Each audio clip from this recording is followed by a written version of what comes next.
Welcome to the Hellmouth. Hope everybody's 5x5. This is Major Slayage, Ket Arik, Rewatch, Buffy the Vampire Slayer. My name is Eric, and to my right, your left, my gorgeous, hilarious, brilliant, talented wife and co-host. You know her as half the powerhouse duo that is Kim and Ket. Stay alive, maybe. Give it up for Ketred Porter! Yekida! Yekida! We have just returned from our UK trip. The episode that came out last week was actually recorded before we went, but we weren't able to edit it until after the trip. But we are back to doing these in relatively real time. Before we get into the episode, I would love to hear what your thoughts on the trip were. It was my birthday trip, so I definitely have like some strong opinions. I would love to hear what you thought of this trip over there. It was so special. The thing that I don't want to say brag about, that's not what I mean, but like the part that was really sweet was we knew that we were going to celebrate Eric's birthday in Wales, and we have a neighborhood pub that we go to, and we've just sort of become so familiar over there that we literally pulled up in a taxi after 27 hours door to door, and like people came out to like carry our bags into the pub before we'd even like checked in, because the person we were staying with, hi Mel, lives next door to the pub. Yeah, so, we own a house there, but we forgot to check if our house was already rented to someone before we booked the trip. We kind of had to go because of her work schedule, and it was my birthday. We had to go these dates anyway, but the first few days we were there, we actually had to stay with a friend because our house was already booked. Yeah, so that just felt really special. And then we got to go to a match, and I guess Wrexham AFC got the message because it was not only did they win, but it was a high scoring game. Yeah, it was 5-3 against 5-3 Ipswich Town, a team who's now in third place. Yeah. We're in sixth. So that felt like a happy birthday to Eric for sure moment. But then when we got to the pub that night to celebrate, there were balloons, happy birthday signs, like all for this fucking American's birthday. It just was really special. It was very cool. Our friend Dale and his kid and her friend were there, like blowing up balloons and stuff, writing my name on stuff before we got there. Just it couldn't have been more special. It was really special. And then we got to go to Glasgow, and you got to meet. Oh my gosh. I'm so grateful to Eric for starting the relationship with Tony so that Tony and I could be best friends. Tony Webster from All Bronze No Brains showed us around Glasgow for 2 days. We stayed with him. It was like Tony and I had literally known each other for 20 years. And the two of them picked on me for 48 hours straight. It was great. It was brutal, but it was also brilliant to see you just like get on so well with someone. Yeah, so, he's the best. And we don't want to announce anything yet. This is what's going to be a tease. But we have decided behind the scenes that once we finish with Buffy, we are going to cover Angel. So that's still a couple years down the road. Things obviously can change, but that's the plan for now. And let me just say, we won't be doing it just the two of us. I was on the fence about it until We'll keep it until development. So keep. I won't say keep your peepers peeled. I got scolded for saying that in the trivia crypt. So be on the lookout for that. But yeah, no, it was great. Just love going over there. I felt like it went too fast. I can't wait to go back. We're going to go back in the summer. But yeah, just an absolutely amazing time. Yep. And way to celebrate not dying for half a century. Yeah. I heard you and Kim talking about on KK Sam that she was surprised that I'm so out there with my age, that I don't hide my age. Yeah, I'm 50 years old now. I feel like that's an accomplishment. I think the actuarial tables had me going sometime in my late 30s. So, well, when we first got to fucking together, used to make this fucking joke all the time. You'd be like, I'm going to die at 52. I don't really see the point of living past 52. Fucking asshole. Better make these next two count then. Yeah. All right. So we're talking about Buffy season 3, episode 15, Consequences. What do you think of this one? It's fun.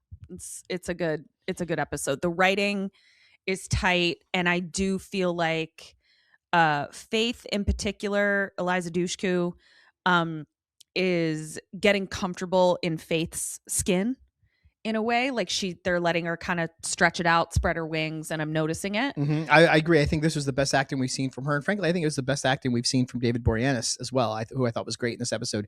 It's funny, you characterize it as fun. I don't know that I would say it was fun. I thought it was amazing. But this was, whereas I think Bad Girls was fun. It was brisk. It was, we're having a good time. We're on an adventure. This was the other kind of awesome Buffy episode where it was like emotionally devastating. And that's fun for me. The way, yes, I guess that's true. That's not necessarily what I would call fun, but it is completely engrossing, very satisfying, just brilliant.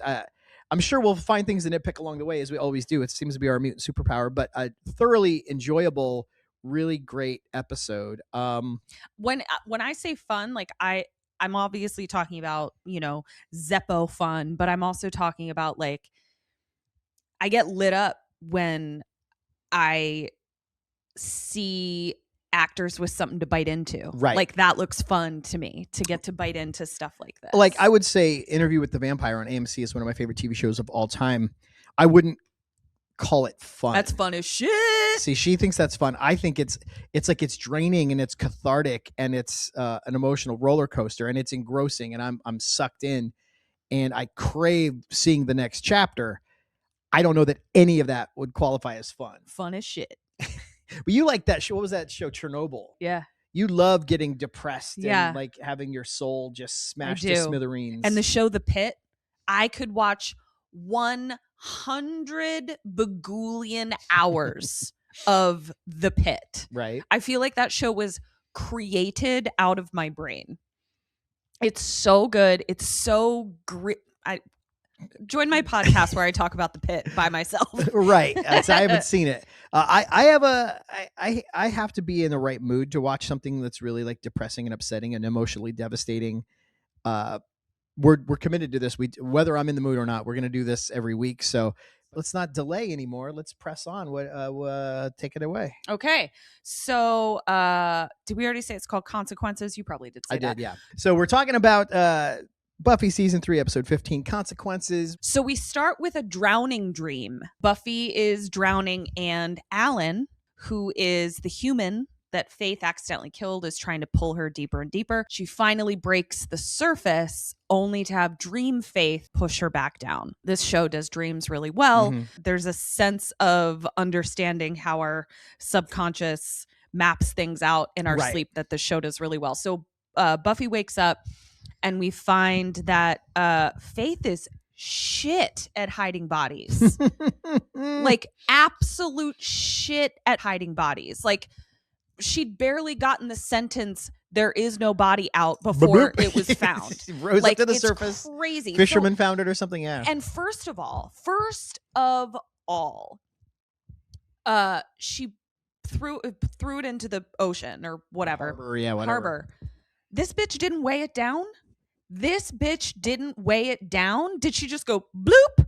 May have. I don't know. This might be her. We joked about Faith having a backyard full of bodies. This might actually have been her first body. What a dum-dum. I also feel like in a town with so many freshly dug and freshly emptied graves, it would have been real easy to just drop him in somewhere, throw some dirt on him, and call it a day. Ooh, okay.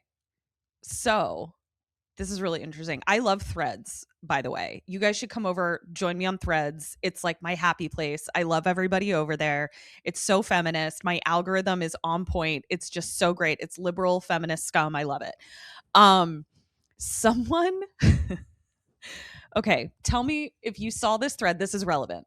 Someone said, "Hey guys, I just had to put my dog down. And again, this is your idea of fun. This is very different for me. I just had to put my dog down and I, want to bury him close to home. But I don't want him, to ever be dug up by strangers or something. He's 5'9", 220 pounds. Anyone have any suggestions?"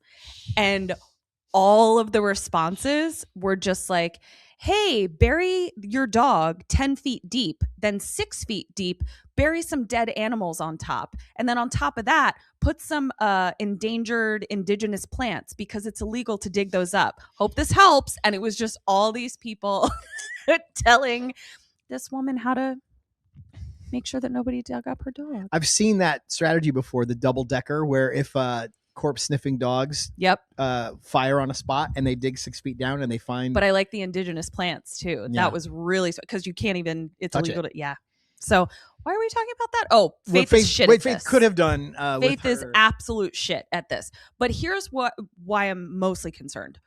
Joyce is up in the middle of the night watching the news of this body being found, and I don't trust Joyce yet. Yeah, to not make this her new cause. I don't trust Joyce like, yet. Put the Sharpie down. No signs. I'm nervous. Get off buttonmaker.com. You're not forming another organization. She had a very similar face on to how she reacted. Isn't it just terrible, Buffy? Oh gosh, I was very nervous. I feel like I feel like we need to take the remote away from Joyce. I also am really enjoying getting a new joy out of watching Joyce, because in our last trivia crypt, we interviewed my mom. So join our Patreon and you can see my mom interviewed about her impressions. Learn that my mom is not really Team Joyce. Right. She's with you, and it's interesting to hear her not be Team Joyce, because obviously she's got a perspective. She's going to have a perspective. And yeah, it was quite fun. She had some controversial takes. We don't want to spoil it all. We want you to go check our Patreon. While we're talking about it, yeah, we've got a Patreon. $5 a month. We do a mini-sode called Trivia Crypt, where we do a deep dive into every episode, starting with season 2. And then we did a special thing, came out last week, where we actually went back to season 1 and did like one episode covering a lot of stuff from season 1. Fun facts behind the scenes, little promos, interviews with the cast, just stuff like that. Whatever we can find, we throw it up there. And then we also do a watch along for every episode, where we sit and watch and talk over the entire thing before we record this. So you can get all of that. There's no tiers. It's all $5, and it really helps us out. If you want to help us out, but you don't have $5, and we get it right now, and things are about to get way more expensive. We're not going to get into that, but which something you can do for free is just click like on this video, subscribe to our channel. That helps us out, helps the algorithm go, hey, people like this, and they push it out to more people. Also, if you're listening on a podcast app, I'm going to go ahead and say, even if you're not on a podcast app, stop what you're doing right now.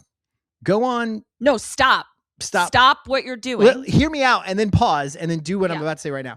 Either go on Spotify or Apple Podcasts or one of wherever you listen to audio podcasts. We are on there as well. Give us a 5-star rating. It just helps us out more than you can. It takes you 10 seconds. You don't even have to write a review. If you want to write a review, also great. But just rate the show 5 stars. And if you don't right now, are you also the kind of person who doesn't put shopping carts back? Is that you? We always do a little honey and vinegar with this. But yeah, just anything we do. And also just send it to a friend. Just you think of someone who might get a kick out of this and say, hey, have you checked this show out? We're really just trying to grow this thing here. It's a lot of work. We have a lot of fun doing it, but we would love to share it with more people. So back to the review. So now we go to school. Let's go to school. WWP, I think, is just feeling like he doesn't have any power, because he doesn't. And so he's telling Buffy to investigate this murder, which I'm with Buffy. On what planet is this a Slayer's jurisdiction? Right. Like, we know that it is related, but yeah. But there is no fucking way the WWP has put this together. You said, you were like, maybe he senses something. He doesn't sense shit. No, I think you're right. I think he got his ass handed to him last week. Yeah. And Giles had to save him. Yeah. So his stature has diminished, and Giles's has risen since he arrived. Because they take him even less seriously than they did at first, which was not at all. Exactly. Because even at the end of this conversation, so I'll say it when I get there. Another big tell is that Buffy is like, this isn't our jurisdiction. And Faith is like, no, we'll just do what he says. Everyone should have been like, did you murder somebody, Faith? Did you murder a human? Yeah. Is it the one that they just dug out of the bay? Because that's the only reason. Yeah, Faith didn't flee the room flipping double birds at the Watcher. She was like, no, I like what he's saying here. This is good. We should do what he says. Like, she's bad at burying. Okay, let's tally it up. She's bad at burying bodies, and she's bad at burying the tell. Like, so these are the things that Faith is bad at. Giles is like with Buffy, and that he's like, this is stupid. Mm-hmm. This is how I know that WWP is not actually suspicious and it's a power trip, because Giles would have sniffed it out as well. And also WWP says to Giles, Giles is like, well, if you ask me, and he's like, I didn't. Like, it's very much like a power trip kind of thing. But one thing that happens before all this is WWP meets Cordelia. Now, listen, Cordelia's hot. I get it. There's a maturity about her. This whole storyline grosses me out. Grosses me out. Yeah. And Like- both of these characters move over to Angel at the end of this season. But it's like, even if Cordelia is 18, She's still a student. It's really weird. And like, how old is WWP supposed to be? 30 at the youngest? right. Right? They're probably similar in age in real life because But Charisma that's Carpenter not is probably what 30 we're at this doing. point. No, Yeah. it's really unfortunate, and it didn't need to happen. And especially in Faith- this day and age, it's like with everything that's going on, it just, the messaging that was so prevalent in pop culture, Mhm. now that we know what was going on behind the scenes, I'm just like, gross. If they wanted to introduce a love interest for Cordelia, they should have sent a fucking 21-year-old watcher in training. Yes. Something like that, because this is unnecessary. And then Faith even like calls him out, calls her him jailbait, which is just like, yeah, this just didn't need to be in here. Especially because it goes nowhere this episode. I'd have cut all of this. It's stupid. So hate it. So now we go to Buffy. Faith has basically pulled Buffy into an empty classroom. Yeah, they're gonna have a little breakout session. Yeah, to be like, okay, so are you going to rat me out? And this is where we start to have these really interesting philosophical, do you, if you're conducting a train, do you kill the one person on the track or the, Yeah, and I think that the show does such a good job with this in this episode. It's almost a magic trick because they cover these big issues, right? Yeah. But it never feels like we're being preached to or like we're reading a polemic. It really, all the dialogue feels very natural. The characters have a very definite point of view. And I find myself like agreeing with someone and the other one makes a point. I go, oh, but her too. Like, exactly. So I feel like this was expertly handled. Because I found, and we'll talk about it more, but like I found myself most often agreeing with Faith, actually. Agreed. In that, when I very, very, very first watched this episode, my first thought upon Alan being stabbed was like, oh, I bet this happens. Like, it was literally like, of course this has happened before. Right. Of course there would be protocol for it. Mm-hmm. So in terms of like Faith's, like, we're warriors, this wasn't ideal, but I don't have any not guilt, but like, well, she has this weird thing where, and like I said, I'm sympathetic to her point of view as well, but she definitely has it wasn't my intent to kill this guy. It was an accident. Mm-hmm.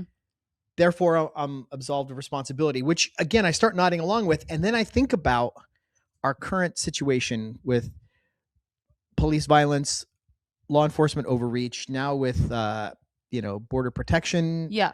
And you go, there have to be consequences when people who are charged with a difficult job fuck up.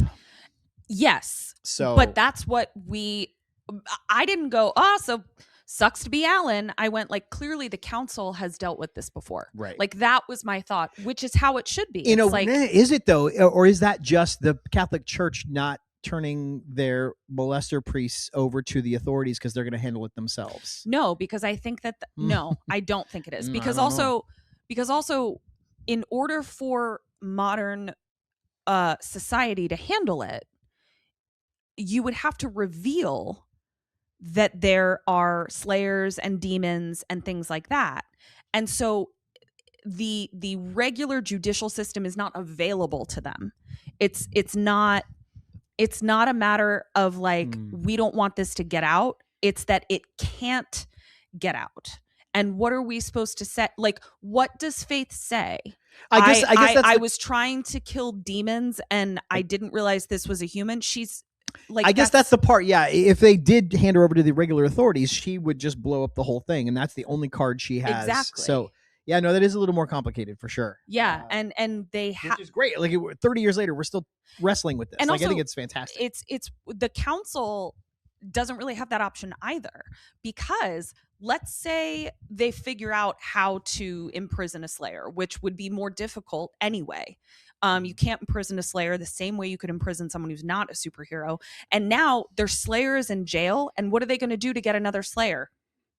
they'd have to have that Slayer murdered in jail Right. to And activate the then- next one. So then we're like, now we're in a whole, now it's not even a gray area. Now it's, you know what I mean? So like, I don't think it's the same as the Catholic Church. The Catholic Church is trying to protect their reputation. The council is trying to protect the world. Okay, no, that's fair. Really good point. Buffy court. Buffy then goes to talk to Chucky, who is otherwise known as Willow. This outfit, first of all, Eric and I made the same joke at the same time because it is so, not that we're so. As I remember it, I made the joke before you could get there. No, I was thinking it. Hey, what's up, Chucky? Oh my God. I was just about to say the same thing. Well, you got to be quicker. But I find it so funny. The point is not that Eric is one step behind me. It's that the outfit was so egregiously a Halloween costume for someone dressing up as Chucky. And then the fact that she also has like red shortish hair. I was like, what are we doing? Why are we doing this? She's just one knife shy of winning a cosplay competition at a horror It was convention. crazy and distracting and cuckoo and crazy. Willow is really hurting. And I really related to this feeling. Very specifically. It's so funny because this person has come up like multiple times in the last like couple weeks just out of coincidence. But I remember this actually happened with me and Kim at one point because there was a third girl who was sleeping with my crush behind my back. That guy and the guy that Kim was hooking up with were roommates. So it meant that once I stepped away, once I found out that this was happening, Kim and this other girl were hanging out all the time because they were at the house of these two guys. That conversation that Willow had where she was like, okay, well, bye, and just walks away. I was like, oh my God, I feel like that exact thing has happened. It is so painful because also as Willow, you're like, I don't want to be the asshole that's like, you're my friend. Like, right. But at the same time, you're like, this fucking hurts so bad, dude. And she reveals at the end of the episode too, she's like, I'm no fan of like Faith stealing my people. Yeah. That's how she looks at it. Yeah. And so I had a lot of empathy for Willow in this episode that brought up a lot of stuff I was not expecting it to bring up. But remarkable restraint, by the way, to describe that entire situation without feeling the need to reveal the identity of the girl in question. Oh, I feel the need. I'm gonna bleep it if you say it. You're gonna bleep it. So a famous actor, actually. So. Yeah. Now the curiosity is gonna eat you alive. She also has red hair. Oh, right. No more clues. I know it's not Julia Roberts. No. I won't say it. We also learned, just little side note, she and a school warlock, Michael, are still trying to de-rat Amy. Oh yeah, I did. I think I missed that. So that's the boy from Witch, from Gingerbread. Yeah, Gingerbread. Yeah. Not Witch. Yeah, that's right. From Gingerbread. Okay. Do we ever see that dude again, or are we just like that was a one-off? We needed a male witch to get beat up because we couldn't punch Willow or Amy in the face. Kinda. Yeah. He might come back, but not enough that it stuck with me. So, all right. Do you think Willow retreated to hanging out more with Michael just because Buffy's not as much time for her? Yes. That's her backup friend? Yeah. Okay. Yeah. So poor Michael, he's got a whole spinoff show happening. Speaking of spinoff shows, I realize an aspect of Alan's death that we haven't even considered yet is the cast change to our spinoff, The Ninth Ring. Right. Our Aaron Sorkin-esque political drama about the mayor's office. Who are they going to bring in? Yeah, so we're down one major cast member. Wow. All right. People were absolutely glued to their TVs. They couldn't believe we killed off a main character.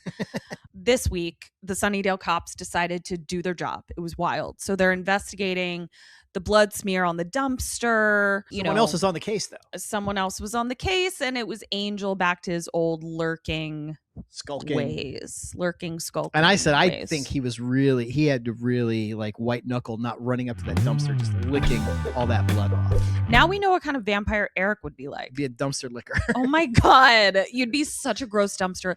You would be a dumpster licker. You would be a dumpster licker because you guys, when I first got my hands on this dude, he was basically a dumpster licker. Tread carefully. What in terms of in like what way was I even metaphorically licking dumpsters? The food you ate? Well, I didn't eat it out of a dumpster. At least I got it. You would have got it out of a bag through a drive-through. Yeah, it was. I had to keep him I had to pull him away from every blood-covered dumpster in sight. And now he'll like, now he eats a reasonable human person. We got to check in with the mayor too, because the mayor has it. Well, we're checking in with our other show. We're checking in with our Aaron Sorkin, our crossover event. Yeah. Next, our new Tuesday 2-hour event continues. He's not getting the happies that he normally gets from shredding paper. I found this so relatable. Me too. Love. In fact, since we moved, we have not found a home for our shredder.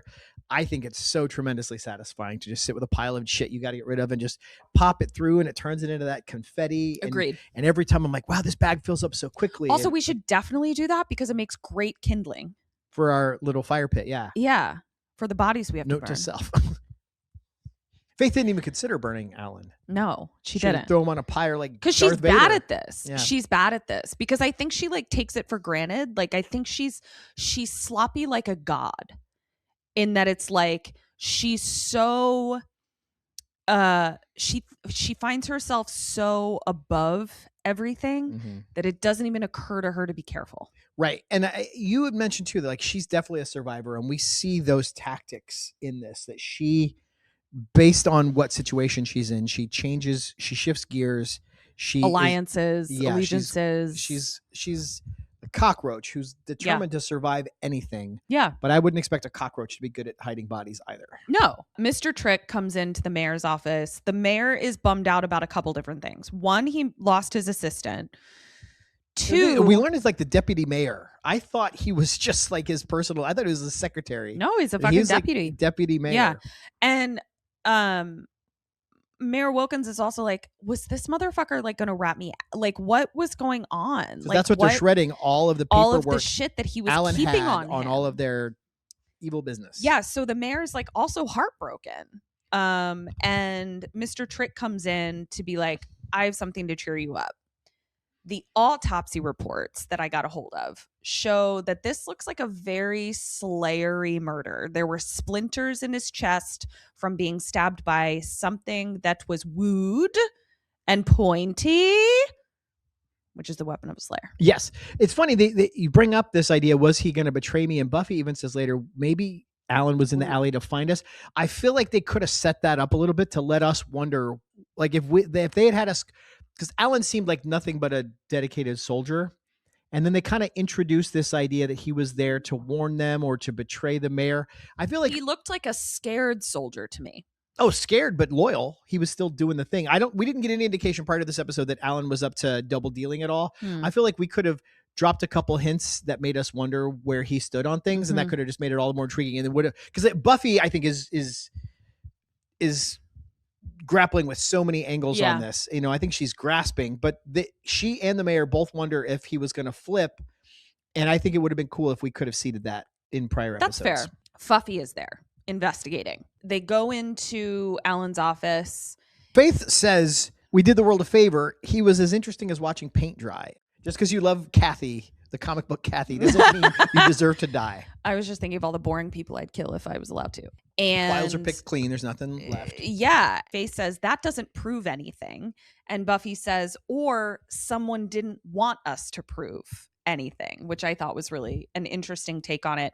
They go to leave and they hear Mr. Trick and Mr. Mayor coming out. And this is where they see, oh shit, Mr. Trick, who I've fought in the alley multiple times, is having a conversation with Mr. Mayor.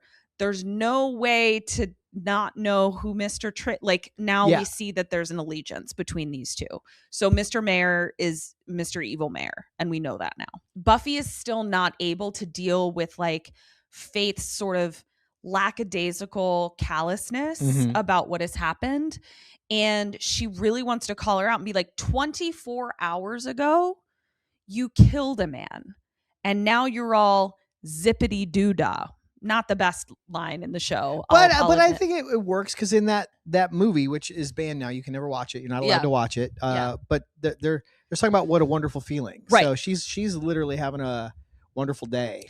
Yeah. And Buffy is still trying to get Faith to admit that she feels bad about it. And Faith. But Buffy desperately needs Faith to actually have guilt and remorse, and she's just ignoring it because the alternative is she doesn't feel that means she's a sociopath. Right. Faith obviously won't let Buffy talk to Giles.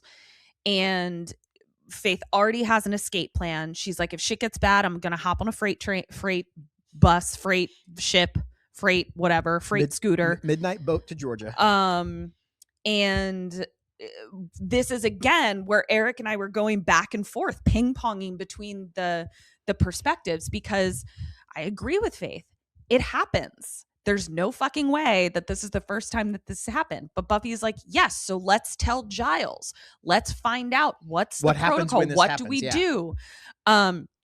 Faith then takes it too far in that we get that sort of God complex where she's like, we are better though. Like, we don't have to live by the rules of society. Right. She says, like, how many thousands of people have we saved? We saved the world. Yeah. I don't think the ledger is in our favor, you know? And this is where I was reminded of something that they do in the pit where Faith does say something kind of callous, and that it's like she kind of brushes Alan off as a nobody. Mm-hmm. And Buffy is able to be like, but he's a somebody to somebody, right? Like somebody would cry for him. And I think Buffy even says like, I will cry for him. And in the pit, it's really interesting because like they work in a super busy emergency room. So like the amount of death that these people see on a daily basis, there's no fucking way that there isn't a level of desensitization to this. That being said, you can't get emotionally devastated every time you lose someone in that environment. Correct.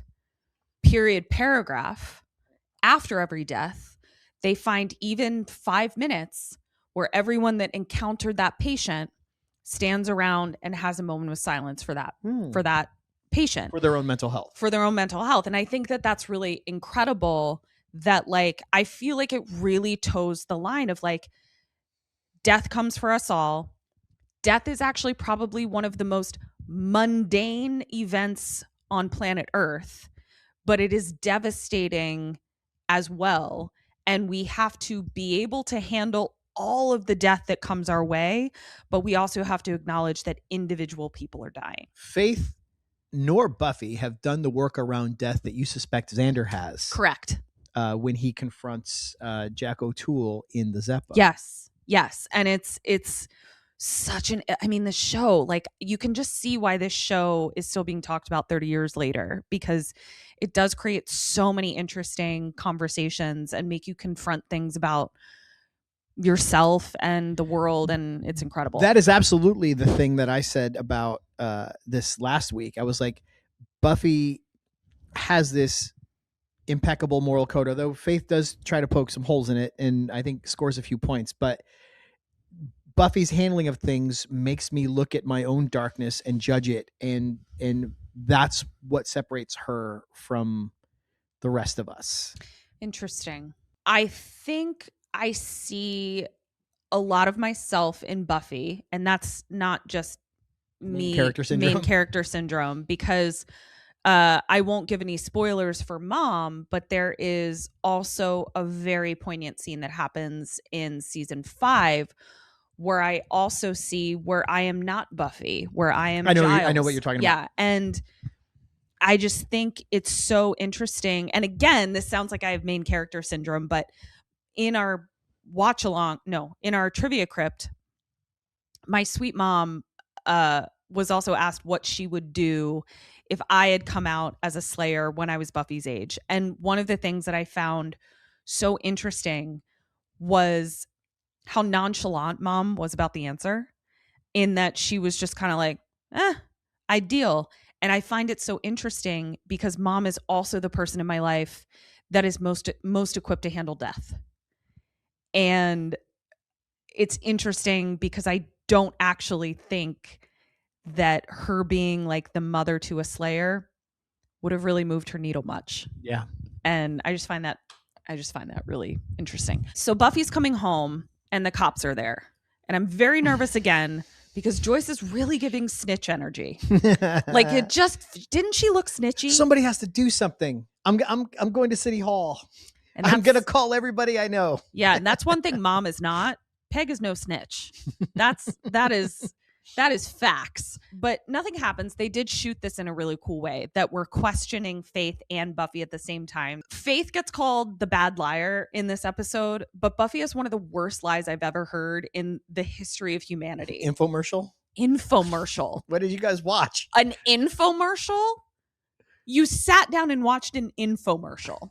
That's crazy town. Now, yes, to all the young ones out there, there was a period of time where we didn't have streaming services. So it was kind of like whatever the fuck is on TV. You were at the mercy of what they were pumping out. But you're never like intentionally watching an infomercial. It may be the thing that you land on after having cycled through the channels 100 times. I don't think I ever watched an infomercial unless I fell asleep on the couch watching TV and the thing I watched ended and an infomercial exactly started. And usually it was like after watching like Howard Stern on E, and so the infomercial would be Girls Gone Wild. But if some little teenager who was suspected murder, when I asked what were you watching with your friend, they said infomercial, I'd be like arrested. Yeah, cuffs on immediately. Buffy court. Guilty. I think I'm going to replace the Law and Order hit with just you saying the words Buffy court.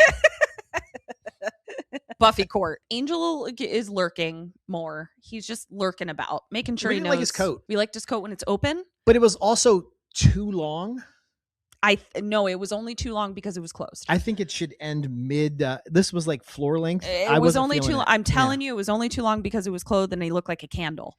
But it's, if it was when you had it open later, you liked it better. As did you. Eric didn't say that he did. I just know that he did. Buffy then comes to Willow's window, who is still dressed like Chucky. Willow stands up for herself in this moment. I was really proud of Willow in this moment because she didn't just immediately go, yay, my friend's back. She went, no, you know what? You've been ticking me off. You haven't been treating me with the respect that our friendship is worthy of. And picking up on the themes from the first episode of the season or the second episode where Buffy's entire dilemma is that she wasn't confiding in her friends, sharing her feelings with her friends. And that creates a problem. So this is a wound that still hasn't all the way healed from several weeks ago. But I'm also with Willow. Like when Buffy says you wouldn't understand, fuck you, I wouldn't understand. Absolutely fuck you that I wouldn't understand. Just because I'm not a Slayer with Slayer strength, I may face the same shit you have without superpowers. Yeah. Also, I may be I may understand on an even deeper level than you because I'm Willow at this moment. I have to contend with my mortality on a much more visceral level than you do when I'm doing this. So it costs me a lot more to participate in all this. So fuck you for saying I don't understand. Fuck you, Buffy. And with that, Ketrin drove Buffy to tears. Yeah, and Buffy starts crying. Buffy's also wearing a bizarre coat. She's wearing like a bright pink raincoat. She looks like she's in the chorus of a musical. Yeah, Angel looks like he's a candle and she looks like a crayon. She tells Willow, I'm in trouble. So Buffy tells Willow the whole story of everything that happened. Willow, despite really not liking Faith, does give Faith the benefit of the doubt for a second when she's like, is she in shock? Mm-hmm. Which I actually appreciated. That would be very reasonable to think. Right. But ultimately, because Buffy and she aren't feeling the same thing. Correct. Buffy feels bad, feels guilty. She's not the one who pulled the metaphorical trigger. Right. Faith is carrying around a much bigger burden. And I think that they do a really good job of trying to give her the benefit of the doubt on all of this. Yeah. They obviously decide that they have to go to Giles. So let's go see Giles in the library. With the candlestick. Buffy goes in and she's about to tell Giles, hey, I need to tell you something. Bloop. Here comes Faith out from around the corner. She got there first. And motherfucking Faith. This sneaky bitch. told Giles that Buffy fucking did it. Now, what in the world did Survivor Faith think was- cockroach. no, understood, but like, did she really think there was a world where Buffy would say no, it was her, and Giles wouldn't take Buffy's side? Survivor cockroach. It's the only card she had. It's the only card she had. And the card after that is I'll hop on a freight scooter. I guess her thinking was this at least gets it dealt with. Yeah, I don't think Faith thinks beyond The next move. Yeah. And that is survivor mentality. Like you and I have had that conversation where like there is a survivor mentality that you have based on how you grew up that I don't necessarily have. Mhm. And there is I just have to get to the next moment. Right. Whereas like I grew up in the safety of being able to plan several moves down the board, knowing that I could count on a certain path. If you can't. Yeah, my upbringing was fairly chaotic, to say the least. As was Faith's. There was nothing dependable other than myself. And the very next move. Right. So yeah, I don't think there was a. Yeah. But I will say this, Giles should win an award for acting because my heart was pounding and I was like, this is fucked and it's at least going to create a complication. Unfortunately, it's the tension is resolved in 60 seconds, but Buffy went through it for a second when she really thought Giles. Even though the tension was resolved in 60 seconds, they built it so that I felt like it was an hour. Yeah, like, no, it was brutal. So Giles is immediately like, no, it was Faith. I know. Duh. She's a bad liar. Again, bad lie. Like this is so interesting. You don't respond to your world the same way Faith does, but it like when she's up against a wall, I find that I have an understanding of her that from being with me. Yeah. I help you understand Faith. Yeah. Okay. Yeah. Pleased to be of service, lady. And this is where Giles says exactly what we've been saying. There's no fucking way that this is the first time that this has happened. And frankly, Buffy was a little thick that this didn't occur to her. Like, right. It immediately occurred. Clearly, I'm not the first Slayer that's encountered this. Right. But Giles is like, the council has protocol for all this. Yeah. Punishment is meted out if necessary. I'm not going to tell the council. Nope. We're gonna handle this internally. Sure not. So he's in a way he's doing a version of what Buffy did. We're not gonna send this up the chain. Yes, but I also think he's got a healthy mistrust of the council based on actual evidence. Yes, exactly. Like it's also like he's still allowed to be in Buffy's life. Slayers murder a guy while he's around. They may find a way to ship him the fuck out of there. Exactly. And God damn it if WWP isn't listening outside the door. I'd put a fucking bell on that guy. I would never talk about shit without knowing exactly where he was. And he immediately calls Travers from a hotel room. When Buffy had been talking to Giles just a few minutes ago, she's like, I want to keep trying to talk to Faith, like get through to her. And she's like, but maybe I'm too close to it, which I agree with. We should see if one of the guys can do it. Meaning, Willow, the Xander, Scoobs, presumably Oz, where art thou? So now we go to Jaziliphy in a room of very upsetting red chairs to Arik. No, I don't think I ever clocked that the cafeteria chairs were red. Seeing them upturned, it was a lot of red, and I think it just surprised me that I've never noticed it before. This is how you know that like Arik was starting to feel just like a little uncomfortable because he's looking at the color of the legs of chairs. Jaziliphy is like, who should talk to her? Xander, admittedly, reluctantly, is like, I might be the person to do it. But he doesn't immediately come out and be like, because we fucked! Right. Like, he's definitely like, He's soft shoeing it. He's soft selling it. And I think he has a point. And I think everybody else was kind of a dick about it. And Giles is like, you're the person she's interacted with the least. Why would it be you? Giles kicked back very casually, spreading out room for that scrotum. He's just like, Please don't say scrotum in the same sentence as Giles. Do you think he doesn't have a scrotum? No, I prefer to think of his beefy dong. Not his wrinkly sack. His pendulous sack. He probably does have a pendulous sack. I like his beefy dong. His thick member. You know what? I'm going to see myself out. Bye.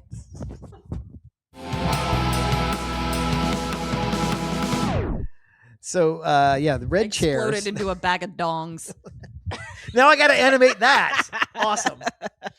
Buffy kind of has a low blow here. Like, this really hurt my feelings, where she's like, all of the dudes that Faith bangs are kind of a joke to her. And I'm like, we didn't need that, Buff. We didn't need that, because it's still It's worth trying. It's worth trying. And she's the one who said we should have one of the gang do it. And what are you it's gonna not going to be Willow, Yeah, who fucking hates her exactly. guts. And it's not going to be Giles. So, like, give the man a shot. Like, Right. we don't have to fucking tear him down. Like, it was shitty. But the way he reveals it, he's like, yeah, I helped her fight one of the apocalypse demons, went back to her place. And Buffy's like, did you talk? He's like, not really. And then one by one. But we also see Willow's face. She catches it first. Yeah. And Giles goes, oh. Buffy goes, oh. And then Willow's like, yeah, I don't got to say, oh, I get it. They fucked. Yeah. We have a little montage of Willow crying in the bathroom. You commented that, like, we commend the show for the complexity Right. of these emotions. That, like, I don't think there's any question as to whether or not Willow is in love with Oz. Where art thou? But there are still residual feelings and complicated, and even if she no longer has the feelings, I think that some part of her wondered if it would be they would be each other's first time. And she held on to that for years. Now she knows that they aren't and weren't. Right. And there's a grief there. And then the person that it is someone that she hates. Because every time Xander gets with someone, it's someone that Willow that's hates. what she's called her out for. Like, why would you rather be with someone you hate, referring to Cordelia, than be with me?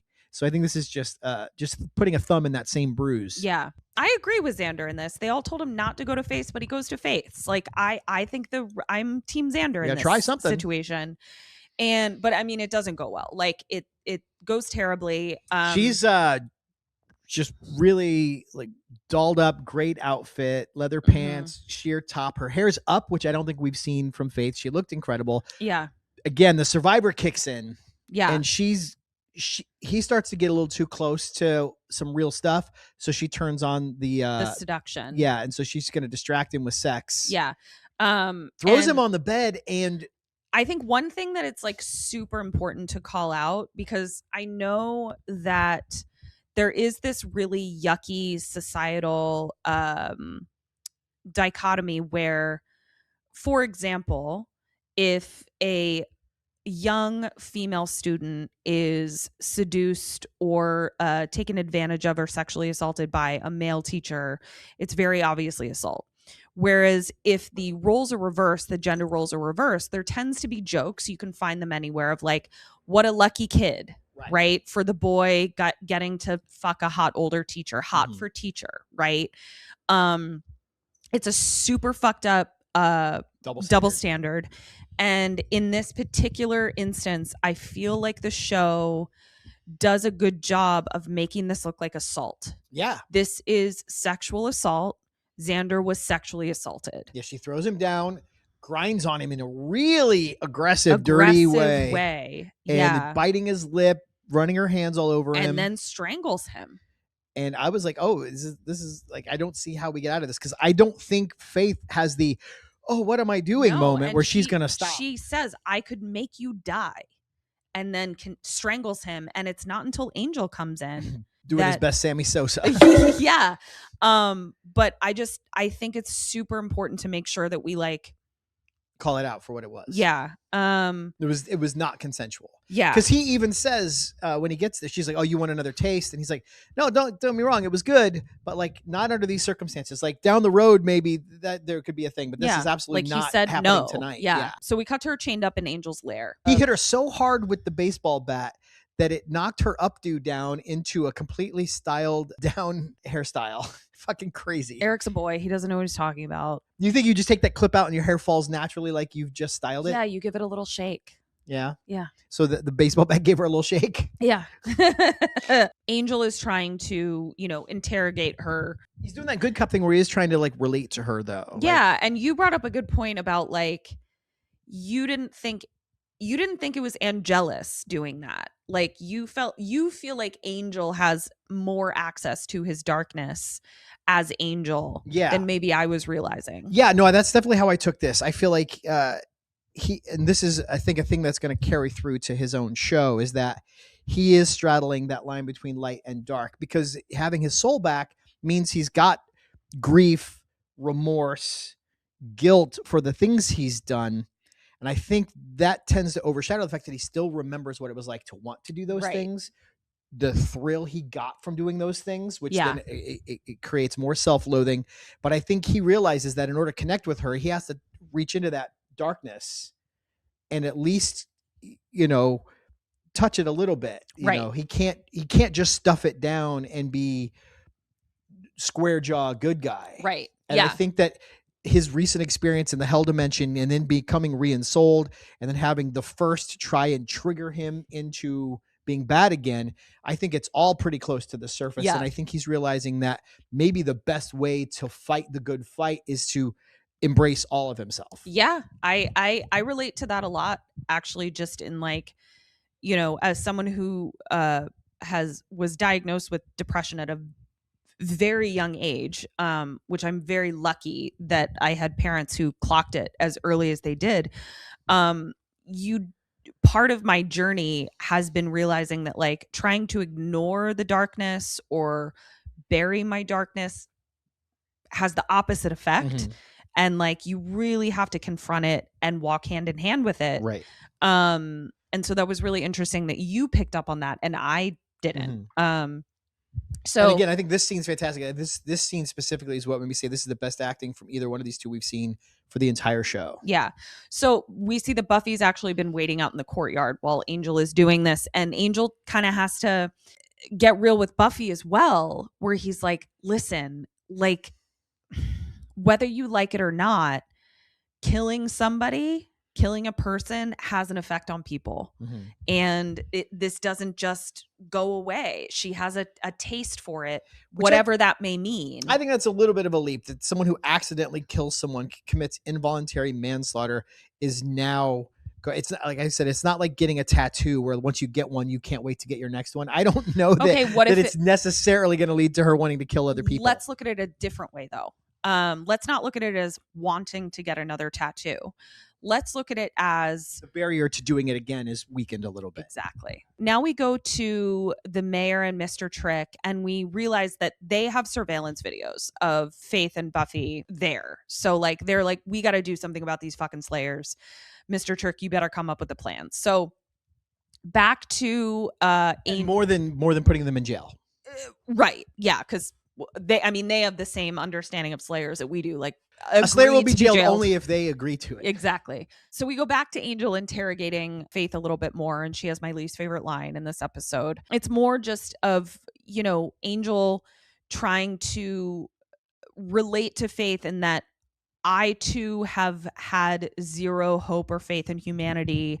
But when you actually take the time to look, you can see that there are people out there who genuinely want to do good, but that is all interrupted by WWP calling in the fucking council minions, and then they capture Angel in a net because we're in a Hanna-Barbera cartoon. That was so crazy. I understand it could be a momentary obstacle, but how is he still flopping around in a net a half an hour later when Buffy shows up? It's so crazy. So in my head, that net is made up of teeny tiny little crucifixes. I feel like the net is a thing we see a lot. Maybe there's something else to a net that we're not realizing. We think it's just like a big blanket, like it's a crocheted blanket with big gaps in it. Maybe there's something else about it that it clings to itself, or it's hard, because we see it all the time. People get thrown into a net and then they're like, can't get out of the net. But he's a vampire. Why can't he just rip away from it? Yeah, it didn't make any sense. Because it's made of teeny tiny little crucifixes. They didn't need the net. They had a crowbar. They should have just donked him out. Teeny tiny little crucifixes. That's a great idea, actually. Speaking of which, this is such a tangent, but we on our trivia crypt, we talked about the Christmas 1-800-COLLECT Buffy contest, where you could be on the show if you call in and you get entered, blah, blah, blah. And in the thing, someone sneaks up on Buffy and she grabs an icicle. She turns around and she's about to stake Angel with an icicle. And there's been a lot of discussion. We posted that clip on TikTok about, that wouldn't have killed him. That wouldn't have worked, whatever, blah, blah.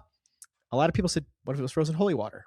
Oh, but it wasn't. No, but it wasn't. But what if it was? But that's fucking smart as shit. Yeah, that's great. So That's if smart no, as if no shit. one's if no one's done that before, I'm gonna totally fucking That's put smart that in as something. shit. Anyway, WWP has Faith chained up in a truck, except no, he doesn't, because she immediately gets out. I mean, clearly. Bye. Duh. Now Slayer at large. Yeah. So Buffy comes back to Angel's lair to get him out of the net. We really needed to make sure that he got out of that net. We had to see Buffy find him. Otherwise, how was he going to get out? Still be in the net. So now we're having a big debrief in the Libri, and Buffy is still Team Faith, still trying to be like, we got to rescue Faith from being Save taken her back from to herself, England. Like it's just this is where Buffy lost me a little bit. And Willow is definitely like, why? Like, why? She tried to strangulate Xander. Yeah. She framed Buffy for murder. She killed a guy. I'm not seeing a robust plus column on this chick right now. And like, I'm Team Willow there. Like, I'm just sort of like. But I think Buffy, that's what she does, is she saves people. Also, I think Faith's right in that she does see some parts of herself reflected in Faith. And I think that there's a complicated sisterhood there. Yeah. I think it also, there's ramifications of it potentially reflecting poorly on Giles. Well, she also hates the council too. Right. She doesn't trust the council. So there's that. But yeah, I am Team Willow here, where I'm like, fuck this bitch. Faith hasn't done a ton of redeemable shit. But WWP comes in to be like, there's no concern of her being whisked off to England because I lost her, because I'm an idiot. So everyone has to go looking for her now. And WWP looks like a dum-dum again. And he goes, what do you want me to do? And he's asking Buffy, yeah, what should I do? Give me some orders. And she says, you still got your ticket back to the mother country, which was almost very satisfying. Yeah, very satisfying. So Buffy goes to the docks and they have it out again. And it's a lot of the same conversation about like Faith being like, what are we doing here, Buff? Like, this is I'm done with this. Mm-hmm. Faith now sort of takes the road of like, okay, if you want to do this, you know that you understand what's happening with me more than you want to admit that you do.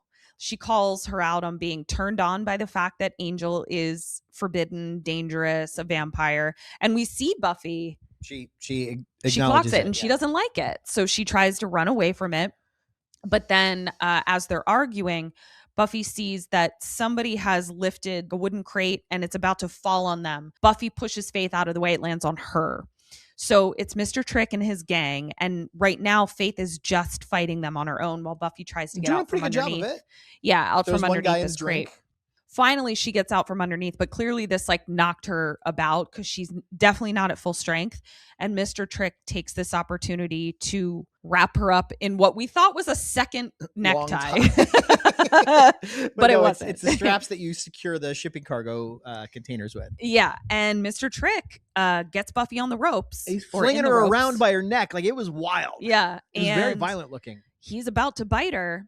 And Faith comes in and is like, Slayers be slaying. You know, she's like, I might hate you, I might not agree with you, but you're as you said, you're my sister. Right. Yeah, I can fight with my family, you can't.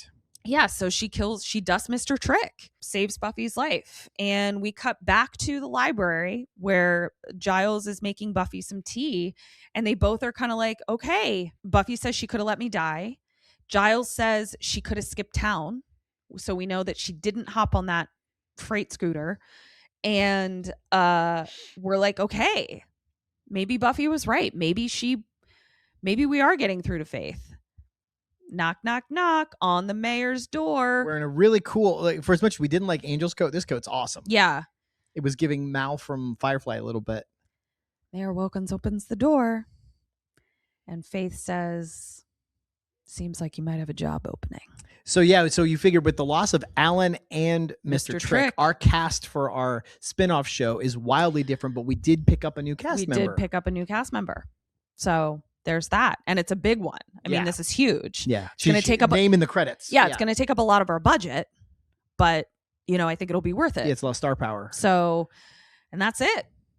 Here we've crossed over to we're going to get a lot more of our Aaron Sorkin mayoral drama. But it's interesting too, because that we've seen so many examples of Faith doing whatever the cornered rat thing is to survive, and this is that. This is the next move. Like this was a ballsy move. But we don't know that he doesn't have a team of bodyguards in there ready to kill her, but she takes a swing anyway. Well, I think also because the cockroach slayer that she is, even thinking there might be bodyguards there, her next thought after that is going to be like, I can take them. You know what I mean? Like she's not even going to have a logical conversation with herself about that. Yeah, but she's like, I can't be one of the good guys anymore because they're going to keep pestering me about this. Yep. So also, this even is if where I could find some safe haven. I just realized, even if she did go back to the good guys, she's still in hiding from the council. So it's like she literally had, wow, I've watched this a billion times. She kind of had no other option. Well, she could flee. She could go on the lam, but this way she's aligned herself with a powerful entity that could offer her some protection in exchange for her very specific skill set. Yeah. Such a great episode. Here we go. All this right. This is a big deal, Mom. This is some shit's about to go off the rails, Mom. And it's the second season in a row where one of our heroes becomes a bad guy halfway through the season and is, I'm sure, going to be a bee in Buffy's bonnet. Sunnydale High Yearbook Committee meeting now in session. Who'd you have for best dressed? Best dressed. I really liked Buffy's maroon cowl neck top, black headband, and like classy dark jeans. Did that have like some sparkles on the top? Yeah. Yeah, I remember that. Those jeans were fantastic. I loved them. They were great. I actually, I'm giving best dressed to Faith in the motel, leather pants, sheer top, hair up. Honorable mention, Buffy's sheep pajamas.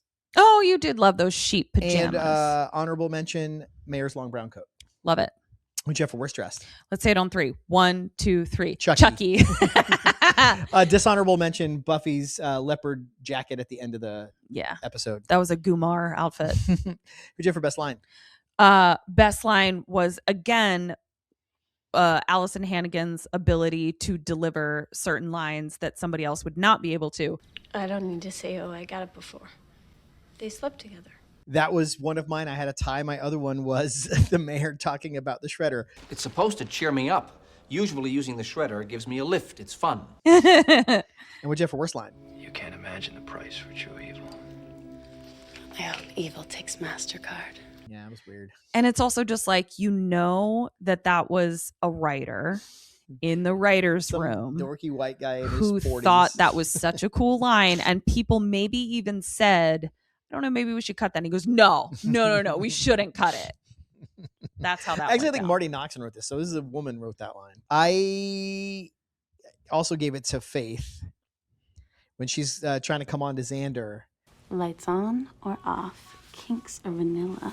You didn't like that? That was another one. The way she says it, it didn't feel grounded. It felt empty. To me, it was right up there with. Ugh, I hate when you do that. It's so upsetting. And what'd you have for best move? Giles throwing Faith off the scent. I love that. That was a great move. That was a great move. I liked Angel saving Xander by doing his best Sammy Sosa impression. Yeah, that was good. And Trick flinging Buffy around by her neck. It was just wild and very interesting to look at. You couldn't make a decision today. No, I nominated 50 things for every category. There was a lot to like in this episode. Yeah, you're like Kim today. Can't make a decision. And finally, who'd you have for most likely? Most likely to earn a government pension now that she's working with the mayor, Faith. I had most likely to have his comic canceled now that Mr. Trick isn't around to read it anymore. Brad Anderson, creator of Marmaduke. All right, well, that's all we got this week. Thanks for hanging out with us. Again, give us a like, subscribe if you would. Leave a comment. Tell us what you thought of our picks for these categories and nominate your own as well. What'd you think of Joyce's parenting in this episode? We haven't asked that for a minute. Let's see what people have to say. And yeah, we check out our Patreon, $5 a month. Watch along. Oh, now we can say, are you Team Joyce or Team Peg? That's right, Team Peg. Well, I think that makes it unfair. I think everyone's going to say Team Peg, even if they like Joyce. That's true. Because Peg is unassailable. Yeah. While you're checking things out, please check out our other show, Kim and Ket Stay Alive Maybe, co-starring her and the hilarious Kim Burns. I edit and produce that show. Comes out every Wednesday, wherever you listen to podcasts, on social media at KKSam Podcast. This show is on social media where? Major Slayage Pod. There you go. Until next time. Dust you later.